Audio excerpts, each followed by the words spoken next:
안녕하세요. 워런 버핏처럼 매일 신문을 박준모와 함께 읽으면서 투자의 고수가 됩시다. 웜의 신박. 오늘 7월 3일 월요일 순서입니다. 주말 잘 보내셨습니까?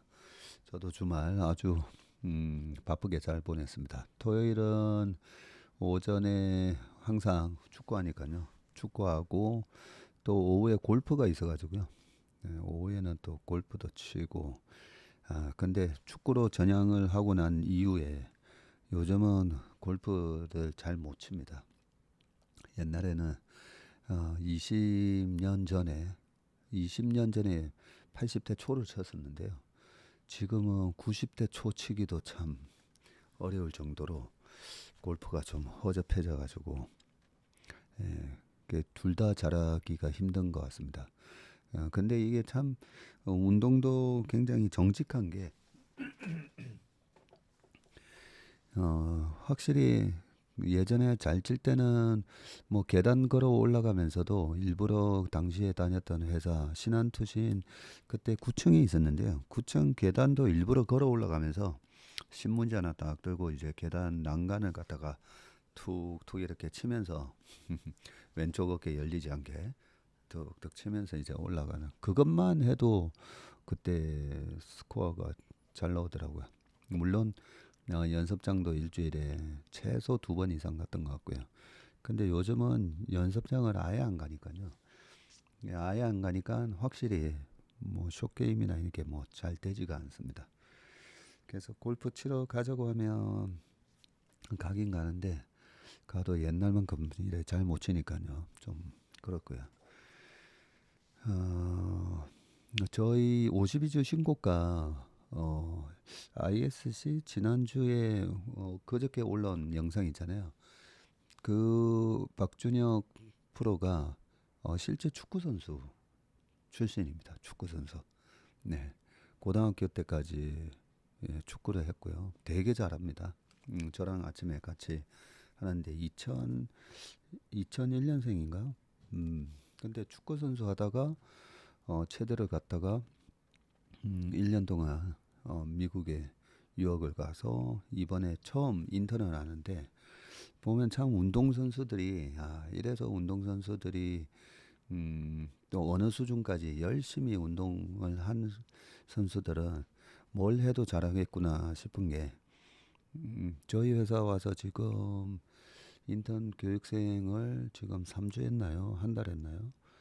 너무 잘해요. 발표도 잘하고 그래서 많은 분들이 좋은 댓글도 남겨주셨던데 그렇게 축구 선수로 오랫동안 했다가 지금 유학 가서 약간 법조 관련된 거 전공을 한다고 했는데 로스쿨은 아직 아니고요. 학부니까요. 그거 1년 다니고 지금 저희 회사 와서 저 정도의 이제 회사 분석 자료를 요약해서 발표하고 이해를 하고 발표하고 있잖아요. 보면 내용을 보면 아주 디테일한 건 몰라도 그런 디테일한 부분을 저희 시니어 매니저들이 질문도 하고 하는데 참 준비도 열심히 하고 그런 거 보면 운동 선수들이 참 이 성실하고 운동선수 운동을 오랫동안 한 선수도 보면 다 또 착합니다. 예, 그런 부분들 실제로 보니까 우리 박준혁 프로도 참 착한 것 같네요. 키도 거의 뭐 185인가 187인데요. 운동할 때 보면 거의 김민재급이거든요. 네, 혹시 보고 싶으시면 네, 토요일 아침 반포종합운동장으로 6시부터 9시까지 하니까 구경하러 오셔도 됩니다. 네, 잡담을 좀 했고요. 이제 신문 기사로 넘어가 보겠습니다. 첫 번째 기사가 치기공사가 치과 치료 13,000회 사무장이 맥 짚고 침 놓기도라고 돼 있는데 제가 요즘 그 뭐 라드견 사태부터 뭐 무슨 또 카페에서 뭘 해서 주가가 5종목 폭락하고 했었죠. 예. 거기다가 돈을 맡겼는지는 모르겠지만 라드견 사태 같은 걸 보면서 왜 제가 그랬잖아요. 왜 저런 야매한테 돈을 맡기시는지 이해가 안 된다. 뭐 이런 얘기를 했는데 지금 이 기사를 보면서 좀 깜짝 놀랐어요. 웬 취기공사가 읽어보겠습니다. 의사가 아닌 사람이 의사 면허를 빌려 운영하는 병원을 사무장 병원이라 부른다. 야매의 다른 한국말이 뭔가 궁금했었는데 사무장 병원인가요? 의사만 병원을 개업할 수 있기 때문에 이런 병원은 불법이다. 국민건강보험공단에 따르면 2009년부터 2021년까지 13년간 적발된 사무장 병원은 1698곳이었고 이렇게 많아요. 여기에 지원된 건강보험 재정이 3조 3674억 원에 달한다고 하네요. 아니 그렇게 건강보험 엄청 떼가잖아요. 건강보험 떼가지고 이렇게 엉뚱한 데다가 3조 3674억이나 썼네요. 사무장 병원 요양급여 부정수급액 해가지고 2011년부터 이렇게 쭉 나오고 있는데 참 한심하네요. 본지가 2일 건강보험공단으로부터 받은 불법 개설 병원 사례 속에 사무장들의 범죄는 요지경이었다. A씨는 2008년 경기도 부천에서 치과를 열었는데요. 원래는 틀니 등 보철물을 만드는 치기공사였는데 치과의사 한 명을 고용해서 그 명의로 개업을 했다고 하네요. 초기에는 직원 관리와 병원 설립을 맡았고 그런데 2011년 고용한 의사가 정신질환으로 진료를 볼 수 없게 됐다. 그러자 A씨는 그해 4월부터 의사 가운을 입고 원장님 직책으로 직접 환자들을 치료하기 시작했다네요. 이때부터 경찰에 덜미가 잡힌 2019년 9월까지 그럼 8년 동안 의사 노릇을 한 거네요. 그는 12,971회에 걸쳐서 발치와 충치 치료, 크라운 치료, 임플란트 시술, 임플란트 시술까지 했네요. 그는 과거 치과에서 치기공사로 일하면서 어깨너머로 각종 시술을 구경했다고 하고요. 2020년 11월 법원에서 의료법 위반 등으로 징역 2년 6개월의 실형을 선고받았습니다. 그의 판결문에는 의료사고 내용은 적혀있지 않았다고 하네요. 병원 개업을 밥 먹듯 하는 개업군 사례도 있는데 B씨는 2017년 서울에서 한의원을 개업했고요. 당시 79세의 고령 한의사를 월급 350만 원에 고용한 뒤 이 사람 명의로 사무장 한의원을 연 것이다. 한의사 행세도 했고요. 개업 때부터 2020년 11월까지 159회에 걸쳐서 진료실에서 환자 맥을 짚고 침을 놓은 뒤 한약까지 조제했다가 건강보험공단에 적발이 됐네요. 조사 결과 그는 이미 사무장 전과 산범이었네요. 2004년에도 환자 1624명을 대상으로 침을 놓고 탕약을 지었다가 처벌받았다고 합니다. 사무장 병원은 과잉 진료도 많이 하는데 적발 전까지 최대한 돈을 많이 벌려고 하기 때문이다.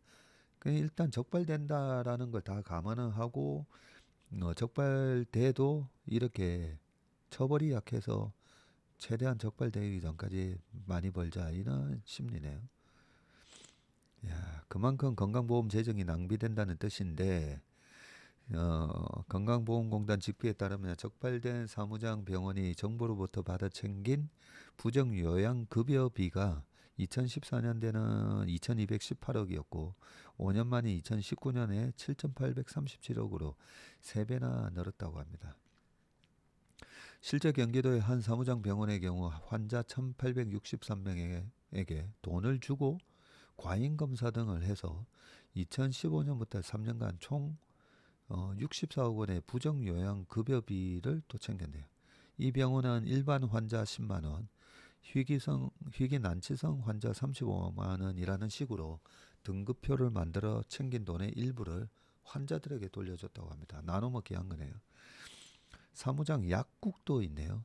CC는 약사를 고용해서 2014 강원도 인제군의 한 의원 오른쪽에 약국을 열었다. 병원과 약국이 드문 곳이라 장사가 잘 됐고 2017년 말까지 받은 요양급여비만 36억 4,600만 원에 달했고요. 그런데 고용 약사와 불화가 생겼는데 약사는 자기 명의로 돼 있지만 사장 C씨가 사용하는 통장의 비밀번호를 바꾸고 카드는 분실 신고했다. 그러자 C씨는 이 오른쪽 약국의 지분을 정리한 뒤 병원 왼쪽에 사무장 약국을 다시 차려 맞불 영업을 벌였다고 하네요.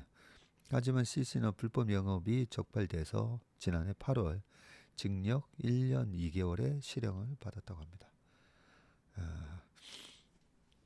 근데 이렇게 챙긴 돈을 저희 월급에서 아니면 우리 뭐 자영업자분들 다 마찬가지로 소득에서 건강보험료 엄청 떼간 돈으로 이렇게 했는데 실형만 하고 이 벌금 이런 건 없나요? 벌금을 이렇게 부정수급을 해간 거에 한 3배, 5배 이렇게 해야 되는 거 아닙니까? 네. 아무튼 이 야매 의사들이 많이 활기를 치고 있네요. 1956km 세계 최장 고원철로 중국 티베트 칭하이 고속 열차를 운영한다고 되어 있습니다. 세계 최장 고원철로인 칭짱 철도에서 고속 열차 운행이 시작됐다고 CCTV가 이를 보도했네요. 칭짱 철도는 여기 사진이 나옵니다. 그림이 나오는데 전체 중국에서 저기 칭하이성에 있는 시닝에서 시작해가지고 티베트 쪽에 시짱까지 가는 철로인데 1956km면 서울 부산이 400km니까요. 그죠? 4, 5, 20 거의 500, 5배나 되네요. 그것도 이 고원철로인 거죠, 또. 네. 평균 해발 4,000m에 지어졌고 가장 높은 지점은 5,072m에 달한다고 합니다. 1958년 착공해서 2006년 완공이 됐는데 1958년에 착공을 했는데 2006년에 50년 걸렸네요. 그동안 평균 시속 100km의 일반 열차만 운행하다가 이번에 17년 만에 시속 160km 고속 열차가 다니게 됐다고 합니다. 중국이 티베트를 무력으로 이렇게 병합시킨 게 우리나라 한국 전쟁 때 1951년인가 뭐 그렇잖아요. 51년도에 미국하고 저기서 압록강 전투 벌이면서 막 그러는 틈을 타가지고 그때 티베트를 확 먹어버려가지고 그러고 나서 1958년도에 이렇게 철도를 놓기 시작했었었네요. 네. 이날 오전 8시 30분 고속열차 푸싱호 C891편은 시닝에서 출발해서 오후 2시 칭하이 거울무에 도착을 했고 676명이 탑승할 수 있는 구량 9량 열차인데 영하 40도까지 내려가는 저온 환경과 내리쬐는 자외선 그리고 거센 모래바람을 견딜 수 있도록 설계가 됐다고 합니다. 고온지대를 다니는 만큼 열차 내 외부 기압 차이로 승객들이 불편하지 않도록 기압 조절 시스템을 갖췄네요. 푸싱호가 이번엔 칭하이 거울물까지 갔지만 앞으로는 종착역인 시짱 라싸까지 운행될 것이라고 밝혔습니다. 칭짱 철도는 중국 정부가 야심차게 추진한 서부 대개발 사업의 핵심 프로젝트다. 바다에 인접한 지역에 비해서 상대적으로 낙후된 중국 서부 지역 경제를 활성화시키기 위해 기찻길을 깔았다. 시장 지역에 대한 한족의 투자와 이주를 통해서 현지의 한화를 촉진하고 중국화를 시킨다는 거죠. 티베트인들의 독립 시도를 원천 봉쇄하기 위한 변방 전략의 일환이란 분석도 있다. 이게 뭐 사실 정확한 분석이죠, 사실. 이 철도가 지나가는 사람이 살지 않는 동토 구간은 550km에 달하는데요. 기찻길을 위에 뚫은 1686m 길이 쿤룬산 터널은 세계 최장 고원 터널로 기록됐다고 합니다. 네, 제가 그 덴버에서 파이낸스 석사를 할 때 그 덴버가 마일 하이 시티라고 하거든요. 고지 1600m 고지에 있는 도시라 가지고 근데 바로 옆에 보면 이제 로키 산맥이 쫙 병풍처럼 펼쳐져 있고요. 그 로키 산맥에서 세계 최고 도로가 있습니다. 도로. 예. 아스팔트 도로가 아스팔트였나요? 예.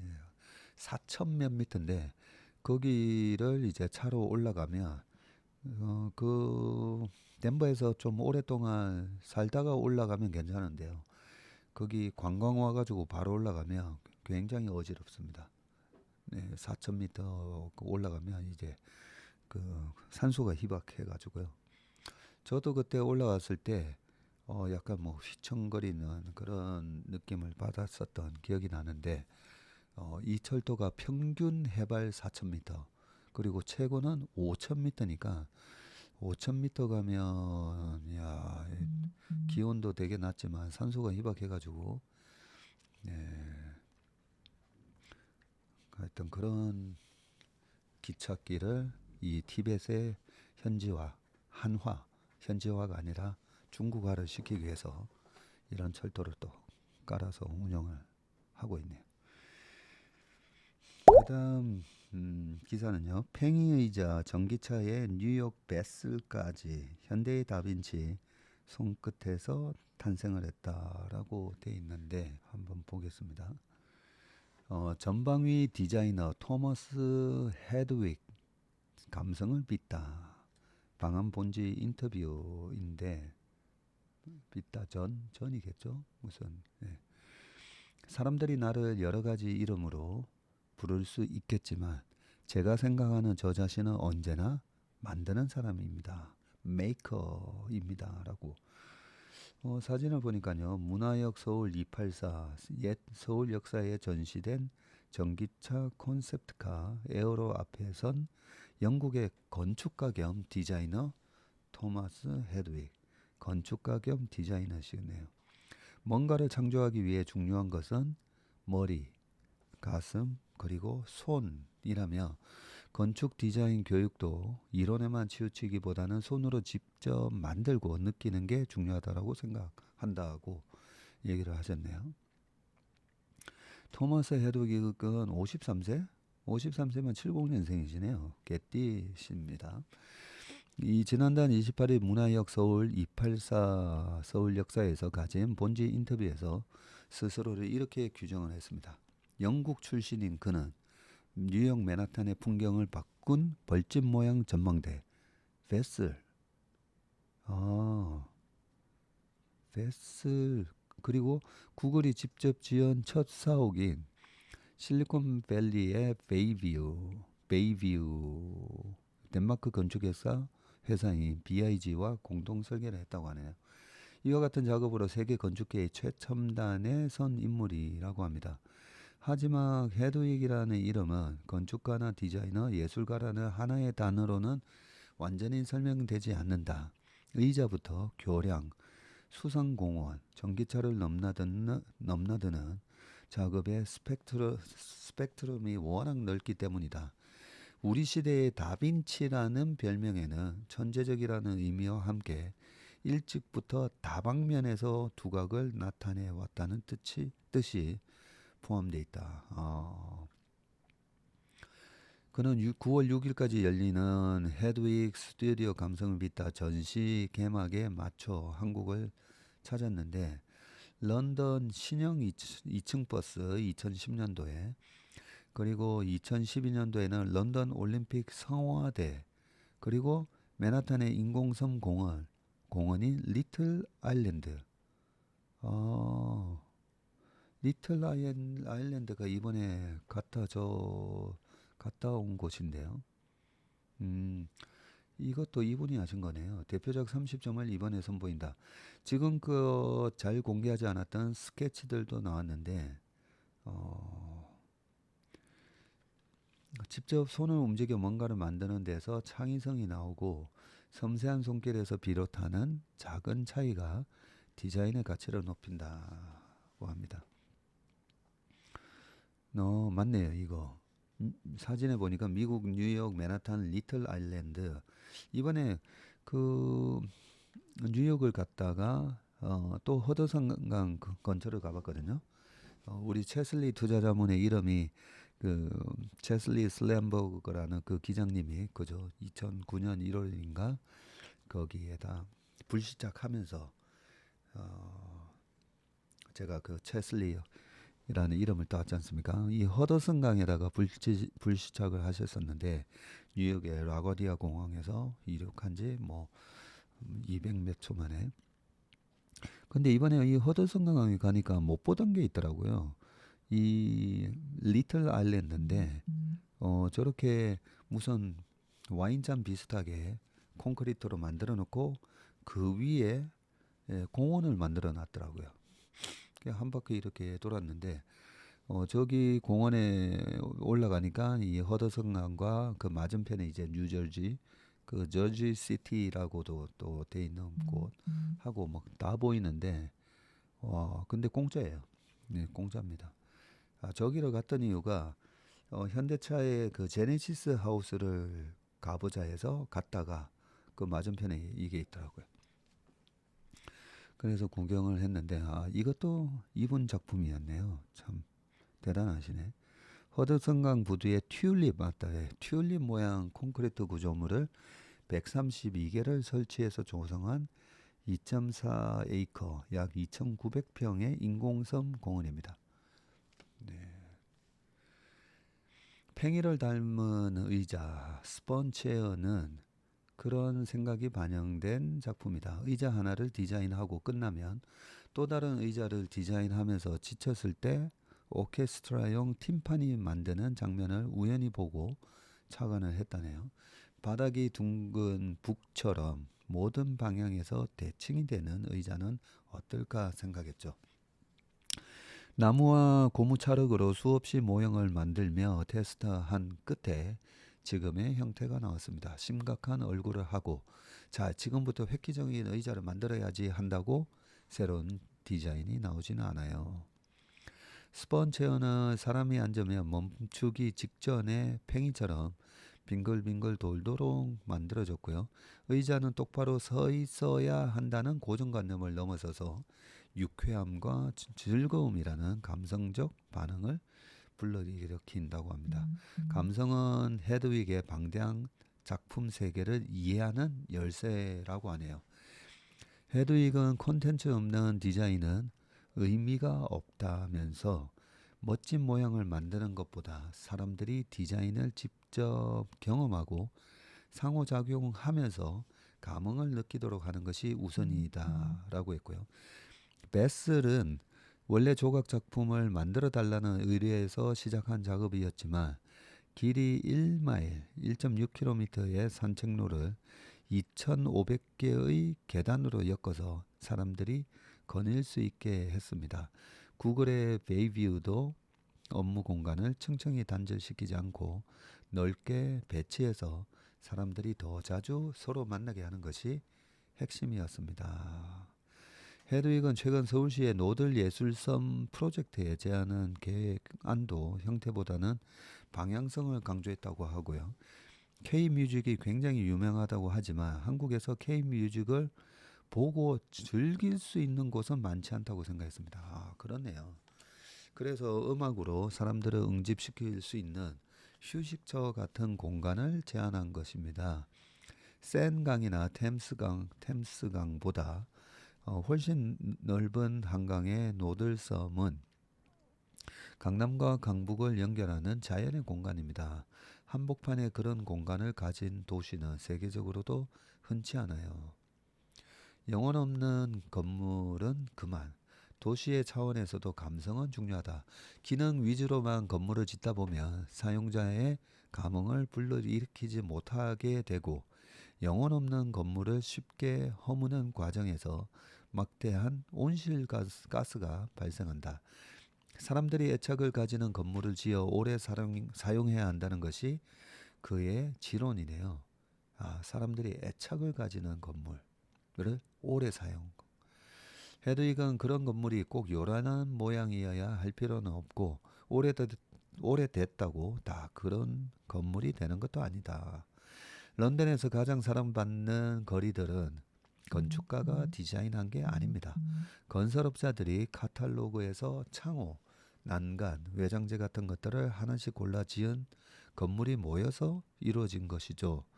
건물 자체는 평범한 상자 모양이지만 섬세하고 복합적인 디테일이 감각을 자극합니다. 지금 우리에게도 우리 시대에 맞는 카탈로그가 필요하다고 생각합니다. 일본과 중국에 대해서는 유럽인들도 이미 잘 안다고 생각하지만 한국에 대한 호기심은 이제 고조되고 있다. 이제는 서울이 다른 도시처럼 성장하는 차원을 넘어 서울만의 새로운 모습을 보여줄 때라고 했네요. 야, 참 좋은 얘기를 참 많이 하셨네요. 영혼 없는 건물. 네. 제가 파생 상품을 뭐 당일치기 뭐 데이 트레이딩 막 이런 거를 할 때는 과거에 그거 좀 오랫동안 해보니까 영혼을 파는 매매다 하는 생각이 드는 거예요. 네, 그때 KTB 자산에서 2, 3조 정도를 한 달에 매매했었거든요. 했는데 그때 이제 사장님이 워낙 이제 좀 액티브하게 시장에 대응을 하시다 보니까 저랑 매일같이 네, 거의 외국인하고 뭐 전쟁하는 분위기였어요. 네, 그때 사장님 장인환 사장님이셨는데 사장님이 제 바로 뒤에서 박 매니저 여기서 물러서면 안 돼 하면서 진짜 전쟁 지휘하듯이 자, 그때 이제 선물을 한 5단위, 10단위 그 펀드의 자산의 10% 10단위로 나눴다가 제가 보니까 너무 이제 이 선물 매매가 비중이 크게 들어가면 스트레스 엄청 받거든요. 그래서 제가 5%씩 잘라가지고 20번 들어갈 수 있도록 했었는데 정말 그때 되게 재밌었습니다. 시장이 막 오를 때나 뭐 내릴 때나 이 펀드의 수익률 관리, 위험 관리를 하기 위해서 선물을 그렇게 뭐 사고 팔고를 엄청 했는데 거기에 관련된 여러 가지 툴을 그때 많이 만들었을 거예요. 제가 그 툴 중에 하나를 지금도 쓰고 있는 것들이 몇 가지 있는데 근데 너무 이제 단기적인 트레이딩이 되다 보면 이게 영혼을 파는 매매라는 생각이 들더라고요. 그래서 막 너무 단기 매매 별로 안 좋아합니다. 예, 우리 아까운 시간을 많이 허비하게 되고 단기 매매는 시장의 기업의 가치 성장에 투자하는 게 아니라 그 당일치기 변동성을 갖고 변동성 또는 추세를 갖고 매매하는 거라 가지고 정말 이 신경이 많이 쓰이고 스트레스를 많이 받습니다. 영혼 없는 건물 얘기가 나오니까 갑자기 또 영혼을 파는 매매 그게 생각이 나서 말씀드렸는데 아무튼 이분도 그렇고 안도 다다오 뭐 일본 그 세계적인 또 건축가 분 계시잖아요. 그리고 또 우리나라에 그 유현준 교수님인가요? 저랑 식사합시다 한번 찍으셨는데 보면 제가 한 가지 특징이 그분들의 공통된 특징이 이분들 다 공감 능력이 참 뛰어나신 분들이구나 그런 생각을 했었습니다. 네, 여기도 보면 기능성만 강조하는 게 아니라 이 컨텐츠가 있어야 된다고 하셨잖아요. 감성을 빚다라고 하는데 여러 가지로 보면 주변 환경하고의 이 건물이 잘 어울려야 되고 그리고 이 건물이나 건축을 이용하는 사람들이 뭔가 여기서 심리적인 그런 뭐 즐거움이 됐든 유쾌함이 됐든 그죠? 그런 거를 신경을 쓰는 게 공통점이더라고요. 공감 능력이 참 다들 되게 머리가 좋으신 분들인데 야 공감 능력이 참 뛰어나다 이런 생각이 좀 들었습니다. 네. 그다음 기사는 수수료 싸고 위험 분산 ETF 출시 21년 만에 100조 돌파입니다. 요즘 ETF 관심 많으시잖아요. 특히 IRP 계좌나 ISA 계좌에 ETF를 사고 팔고 할 수가 있다 보니까 어떤 ETF를 사야 되나요? 뭐 이런 식으로 질문도 많이 들어오고 했었는데 ETF 시장이 21년 만에 100조를 돌파를 했다고 합니다. 21년이니까 그러면 2002년도에 ETF가 처음 나왔다 그죠? 네. 2002년 그때 코덱스 200이 처음 나왔던 걸로 기억을 하는데요. 코덱스 200. 근데 지금은 코덱스는 다 삼성자산에서 운용하는 ETF고요. 타이거는 미래에셋에서 운영하는 거죠. 예, 코세프 뭐 이런 게 원래는 한국 투자에서 운영한 건데 요즘 이름을 뭘로 바꿨죠. 에이승인가 뭔가. 그리고 신한은 솔, 뭐 NH 아문디는 또 뭐가 있었는데 ETF 한번 말씀을 드리겠습니다. 올 들어 국내 상장지수 펀드 ETF 시장에 20조 원이 몰리면서 순자산이 100조 원을 돌파했고요. 2002년 ETF가 한국 시장에 소개된 지 21년 만입니다. ETF는 여러 주식을 묶어서 투자하는 펀드의 한 종류이지만 거래소에 상장이 되어 있어서 주식처럼 쉽게 거래할 수 있는 이점이 있죠. 펀드를 주식처럼 사고 팔 수 있게 만들어준 게 ETF입니다. 국내 상장 ETF의 순자산 총액이 지난달 29일 기준으로 100조 312억 원이 됐고요. 펀드 매니저가 운영하는 공모펀드 규모가 지금 115조 6천억 원에 비슷한 규모에 육박하는 수준이네요. 2019년 말에는 52조 원과 비교를 해보면 4년 전에 3년 반 전에 52조밖에 안 됐네요. 지금은 2배나 됐고 2002년도에는 3,444억이었는데 그때 대비해서는 290배로 커졌다고 합니다.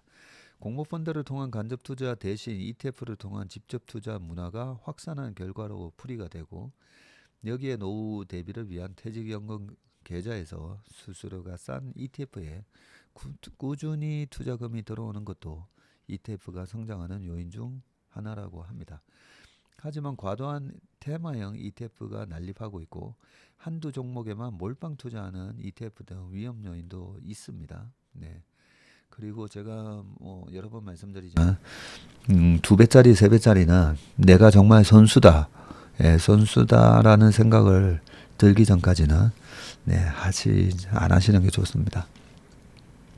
코스피에 지금 상장된 ETF 수가 733개나 되네요.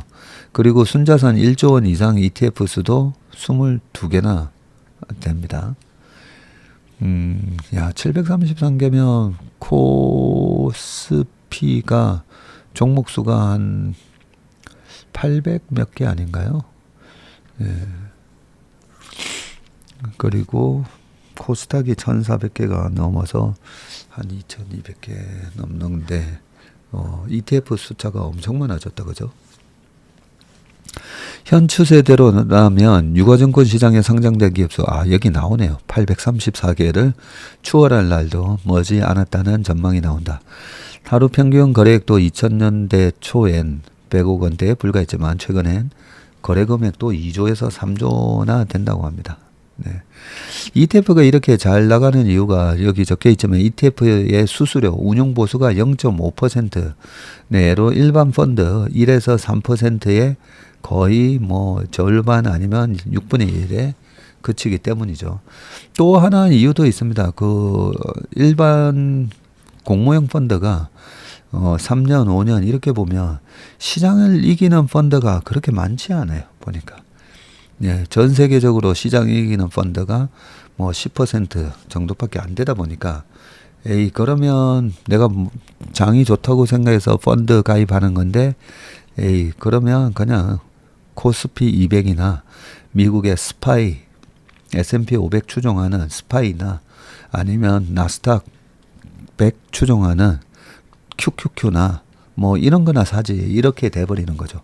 거기다가 조금 더 이제 좀 빨리 급하게 돈을 버시려고 하는 심리는 곱하기 2배짜리 뭐 3배짜리 뭐 그런 거 이제 투자를 할 수 있는 그런 ETF도 만들어져 있는데, 예, 그러다 보니까 ETF가 많이 성장을 했습니다. 뭐 나머지는 올해 수익률은 2차 전지와 반도체를 담은 ETF가 좋았고요. 2차 전지를 담은 ETF가 연초 후 수익률이 53%였고요. 타이거 2차 전지 테마는 80.8%, 코덱스 2차 전지 산업은 56%. 예, 요렇게 나왔고, 최근 들어서는 반도체 ETF가 치고 나오고 있는데, 반도체 테마 ETF의 연초 후 수익률은 40% 정도 됩니다. 국내의 방위산업 종목들만 모아놓거나 한화운용에서 하는 ETF가 있나 보네요. 50년 이상 매년 배당이 늘어난 기업만 선별한 경우 KB운용이 운용하고 있네요. 등 다양한 테마형 ETF도 지금 출시가 되고 있습니다. 최근 채권값 상승, 금리 하락을 예상하고 개별 채권형 ETF에 1조 원 넘는 자금이 유입되기도 했습니다. ETF 난립에 좀 좀비화가 되고 몰빵하는 이런 문제가 또 나온다고 하네요. 이 좀비처럼 거래가 말라버린 이 짜투리 ETF가 우후죽순처럼 생기고 있는데, 짜투리 ETF는 순자산이 50억 원 미만이거나 6개월간 일평균 거래액이 500만 원 미만인 경우이다. 2019년 20개였던 이 짜투리 ETF가 지난 29일 55개나 돼 3배 가까이 늘었다고 하네요. 한국거래소는 이런 ETF를 관리 종목으로 지정하고 6개월간 상태가 호전되지 않으면 강제 상장 폐지시킨다. 네, 그렇게 좀 폐지하는 게 맞는 것 같습니다. 우리가 그 IRP 계좌, 저희도 삼성증권 네, 자문 서비스를 통해서 이 IRP 계좌 자문 뭐 어떤 ETF를 사보면 좋다라고 이제 포트폴리오를 짜서 삼성증권이 이제 자문 서비스 IRP 계좌에 그 자문 서비스를 신청한 분들한테는 그 ETF 포트폴리오가 날아가는데요. 그 ETF를 고르다 보면 제가 꼭 이제 ETF는 제가 다 선정을 하는데, 여기도 제가 딱 보면 거래가 잘 안 되는 ETF 조심하셔야 됩니다. 어떤 분들은 저는 이제 주식을 사고 팔 때 그냥 시장가로 사고 팔고 하는 게 오히려 낫습니다 하잖아요. 괜히 밑에 받쳐놨다가 안 사지고, 예, 그런 경우 팔려고 할 때 위에 걸어놨다가 안 팔리고, 그래서 웬만하면 그냥 바로바로 시장가 체결하세요라고 하는데, ETF는요, 잘 보셔야 돼요. ETF 거래 안 되는 것들 보면, 특히 채권도 마찬가지고요. 가만히 보면 호가 공백이 큰 경우가 많습니다. 지금 타이거 미국채 10년 선물 이런 거는 이제 호가가 촘촘하게 거래도 매물이나 매수도 많이 걸려 있는데, 어떤 경우는 보면 거래가 거의 안 되는 거 있어요. 예, LP라고 해가지고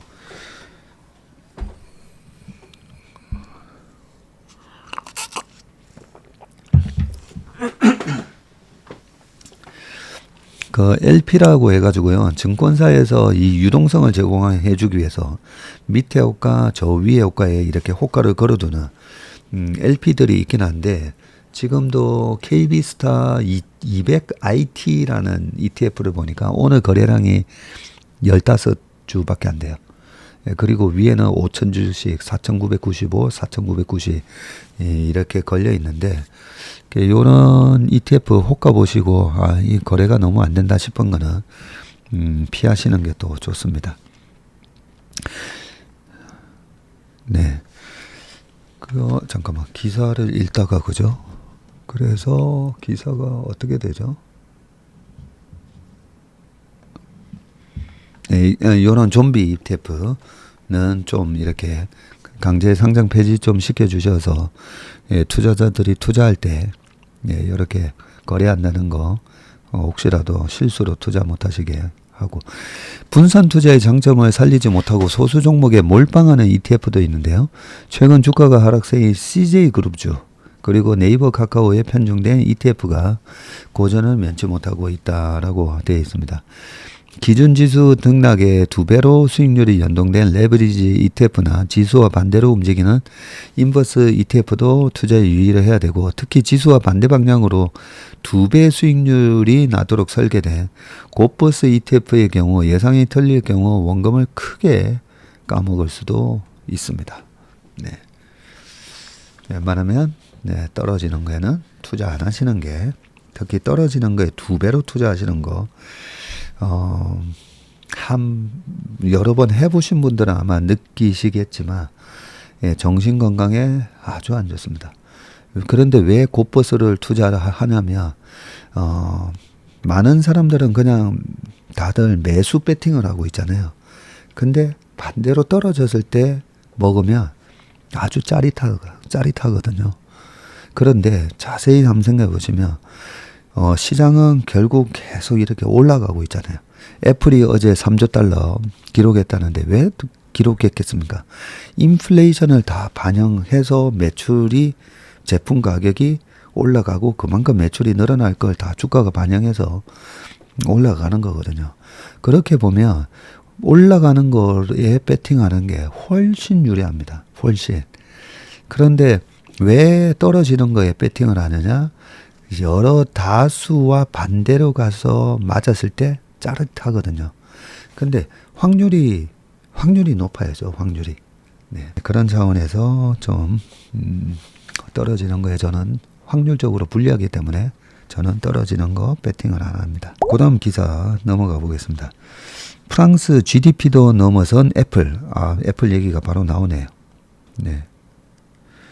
세계 첫 시총 3조 달러 돌파했다라고 되어 있습니다. 방금 제가 말씀드렸지만 우리가 주식 투자 카지노하고 잘 생각해 보시면, 카지노 가서 블랙잭 하잖아요. 블랙잭으로 우리가 딸 수 있는 확률이 46%인가 절반이 안 되거든요. 계속 하면 할수록 잃게 되어 있습니다. 빠친코 이 슬롯 머신도 마찬가지이지만 그래서 어쨌든 우리가 주식 투자를 장기적으로 해서 살아남으려면 확률적으로 이기는 투자를 하셔야 됩니다. 확률적으로. 그 확률적으로 이기는 투자가 세계 1등 제품 또는 1등군의 제품을 만드는 회사 주식을 사는 건데, 거기서 수익을 좀 더 내려면 작년처럼 아니면 코로나 때처럼 외생적 변수에 의해서 주가가 빠졌을 때 싸게 사는 게, 그게 바로 우리가 주식 투자로 성공하는 확률도 올리고 수익률도 올리는 방법입니다. 쉽게. 올해 상반기 마지막 주식 거래일인 지난달 30일 애플이 전 세계 기업 가운데 처음으로 시총 3조 달러, 우리나라 돈으로 거의 4천조입니다. 고지를 넘어섰고요. 2020년에 2조 달러를 넘어선 지 3년 만이네요. 근데 잘 보시면 2020년도가 코로나가 터졌던 해였잖아요. 결국은 위기 바로 직후에 이렇게 세계 1등 기업은 정고점을 돌파하지 않습니까? 그죠? 그래서 제가 명품 기업을 사시라고 계속 말씀드렸던 이유가 정고점을 돌파합니다. 네. 그리고 모두가 위기라고 하는 때 항상 이렇게 돌파한다는 거. 애플의 기업 가치가 국내 총생산 세계 7위, GDP 기준으로 7위인 프랑스 GDP가 작년 기준으로 2조 7,829억 달러였는데 이것보다 높아졌고, 우리나라 GDP가 1,650억 달러였는데 우리나라 GDP의 1.8배 수준입니다. 애플의 주가 상승이 이어질 경우에 6위 영국이 3조 700억 달러인데 영국을 추월하는 것도 시간 문제라고 하고, 1976년 미국 캘리포니아의 좁고 흐름한 창고에서 스티브 잡스와 스티브 워즈니악이 컴퓨터를 조립하면서 시작한 회사가 47년 만에 세계 선진국과 어깨를 나란히 하는 왕국으로 성장한 것이다라고 되어 있습니다. 나머지 기사는 밑에 한번 읽어보시길 바라겠습니다. 네, 오늘 웜의 신박은 여기서 마치고요. 이번 한 주도 화이팅 넘치는 한 주 되시길 바라겠습니다. 고맙습니다.